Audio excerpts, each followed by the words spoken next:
আপুর বাসায় দাওয়াতে গিয়ে এত খাবার খেলাম, কি করলাম, কি খেলাম সবই আজকে আপনাদের সাথে শেয়ার করব।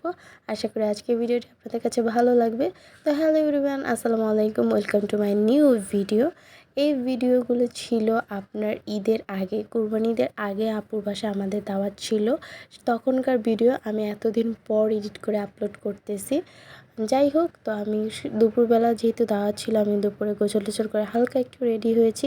চোখে একটু কাজল আর হালকা করে একটু লিপস্টিক দিয়েছি। কোনো প্রকার মেকআপ ইউজ করি নাই, জাস্ট একটু চোখে কাজল আর লিপস্টিক দিয়েছি। একদম সিম্পলভাবে ওদিন চলে গিয়েছিলাম আপুদের বাসায়।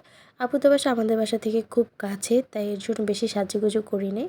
তো যেয়ে দেখি আপু আমাদের জন্য শরবত বানিয়ে রেখেছে, রোস্ট করেছে, পোলাও রান্না করেছে, তারপর এখানে স্যালাডগুলো সুন্দর করে সাজিয়ে রেখেছে। আর এখানে আমাদের জন্য 7 আপও নিয়ে আসছিলো, কিন্তু আমি 7 আপ খাই না। তারপর চিংড়ি মাছ ভুনা করেছে, গরুর মাংস রান্না করেছে, রুই মাছ করেছে ভাজা, মানে এত আইটেম করেছে। আমি এত আইটেমগুলো খেতেও পারি নাই। একসাথে এত বেশি আইটেম খাওয়া যায় না, 1-2টা আইটেম হলে এনাফ। তো আমি এরপর একটু মিররে ক্লিপও নিচ্ছিলাম। আর আমাদের সাথে কিন্তু আমাদের খালামণিদেরও দাওয়াত দিয়েছিল, তো তাদের জন্য ওয়েট করছিলাম। তারা দুপুরে চলে এসেছিলো আপুদের বাসায়। তো আপু তাদের জন্য খাবার সার্ভ করে দিচ্ছিল। আর এই যে তারা সবাই এসে আগে খেতে বসে পড়েছিল, কারণ অনেকটা দুপুর হয়ে গিয়েছিল। তো আমরা খাওয়া দাওয়া শেষ করে একটু ছাদে গিয়েছিলাম।